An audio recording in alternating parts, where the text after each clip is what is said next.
So it affects a lot of people. So it's very unfortunate. So, any other questions? I mean, don't be shy. Come on. So, I mean, this is a very important position within the state. You know, the four state positions that we elect every 4 years, and it's the Secretary of State is probably the most, I would say, nonpartisan, or should be the most nonpartisan. Should be the most nonpartisan. Yes, I was correcting myself. I'm with you. It has not been like Bryan said, that LaRose has put his finger, thumb, all 10 toes and 10 fingers on the language and the ballot and everything. And I mean, you know, when people went to vote about the gerrymandering, I mean, it confused everybody, and they didn't know which way to vote. So either they left it blank or they voted no, because that's what generally people do. They vote no. So on those type of decision-making process when they're looking at it. But anyway, I mean, it's he's also going to be dealing with the business end of things. So it's not just elections; it's also businesses, and so it's a pretty important position within the state. So. And just on the business side, our current Secretary of State, Frank LaRose, decided to run for Senate in 2022, and he thought it would be very helpful if he was running an extra amendment in August of 2023 as he reared up for the Senate run. And so he spent $20 million. The Secretary of State's office has a $67 million a year budget. He spent $20 million on the August 2023 special election designed to help him in a Senate primary to get Republican support. Now, for the business services side, we have some of the higher fees in the Midwest. We think we should drop the small business registration fee so that we show people that Republicans don't have a monopoly on small business policy anymore. I mean, they have thrown a lot of farmers and a lot of small businesses under the bus for essentially corruption. You know, if you spend $20 million on a special election that nobody wants, that ended up failing to help yourself in a Republican primary for the United States Senate, you know, that's corruption. That's corruption. Third in his own precinct. Yeah. That's right. In Frank LaRose's hometown, he finished third in the Republican Senate primary. Thankfully, his $20 million gambit didn't work. Were there three people in that election? Yeah. And the state had just passed a law outlining August special elections. Right. So they didn't pay any attention. And for election workers, you know, I'm a poll worker down in Warren County. You know, 2023 was terrible because you had to run multiple elections. There was a May, there was an August, there was a November. And even though a lot of these were smaller, there were fewer things on the ballot, you still have to staff all of those precincts, you still have to have all the early vote set up. It was a disaster because 2023 was supposed to be an off year where boards of elections were catching their breath preparing for a presidential election in 2024, and they didn't get that, and it was entirely the Secretary of State. That August election day was one of the longest days of my life. What were you doing? I was a signature judge, and I'm a signature judge in my hometown where I grew up, 2 blocks from the house I grew up in, so I know everybody. Right? Yeah. And I sat there all day, and you know, I had like 3 dozen people to talk to. 15 hours. Any other questions or comments? I have a comment.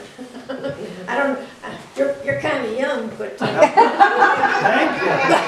You're leaning into that hard. I remember when Blackwell was in that position, and talk about the longest day of your life. I didn't get to vote. I got in line to vote. There was 2 precincts in where I went to vote. And one precinct, they were out there going, come on in, you know, but my precinct, we stood in line. I tried to get in line at 7 o'clock, 7:30 in the morning, and the long line was too, it looked like Cedar Point with the snake, the line. So I thought, well, I'll go to work, I'll come back, I'll get off early and come back and vote. Got off work early, hit the line at 4:30, I voted at 9:45. Oh, jeez. It was cold and wet, and if people had not, which you can't do now, by the way, if people had not brought chairs to be, running home, driving, bringing water and food for people who were standing in line, I mean, and it was all about which precincts had the most Republicans and which precinct had the most. It just so happens that our precinct, he insisted on having only one voting machine per precinct. Not talking about how many people would be voting in that precinct, and I'll never forget that as long as I live. I mean, it was an abomination for Ohio. It really was. I'll say two things about that. One, the policy we have been describing as we go around is that nobody should have to stand in line more than 20 minutes to vote, and nobody should have to drive more than 20 minutes to drop off their ballot. We know both rural areas and urban areas. We had lines over 2 hours long in Columbus last year for some of the early vote days. That is voter suppression. Yes. Maybe the people don't leave the line, but they're certainly texting their friends and family members from that line who say, how's the lines? And they're going to text back, it's a disaster, don't come vote today, it's a 2-hour line. Yeah, right. And the second is a Blackwell story.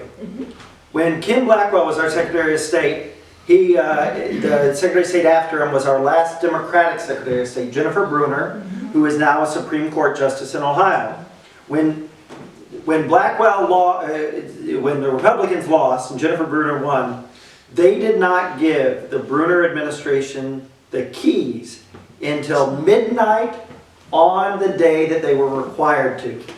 Most times there's a handoff of keys to the office. It happens at noon or some reasonable time.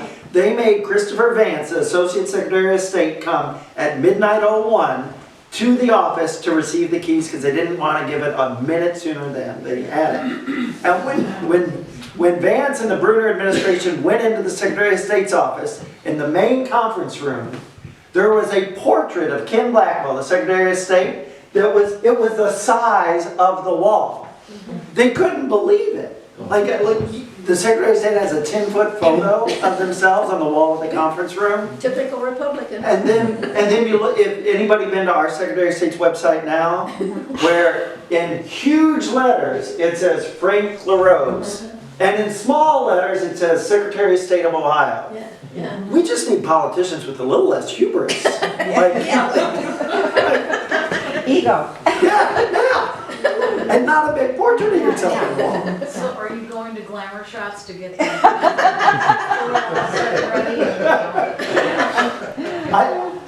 Oh gosh. I don't think my wife would let me do that. There you go. Any other comments or questions? Oh yes, Derek. How do you plan to balance election security along with expanding the access to vote? Yeah, it's a great question. Both can be done. Both are widely agreed upon by nonpartisan elections groups, like League of Women Voters. We have to do two things really well. Number one, it needs to be easy to register to vote and to actually cast your ballot. Two policies that would be great if they pass through the legislature are same-day voter registration and automatic voter registration. We used to have same-day voter registration. There was something called Golden Week in Ohio about 20 years ago. It was very effective for improving our voter participation rates, which unfortunately now are amongst the lowest in the country. Second, when we update voter rolls, this is something that can prevent voter fraud, where somebody moves to California and tries to vote in both states. It's very, very rare. It almost never happens. But if you want to prevent it, what you need is states to talk to each other. We used to do that. Ohio used to be a member of a bipartisan group of states with a system called the ERIC system, where you would share information.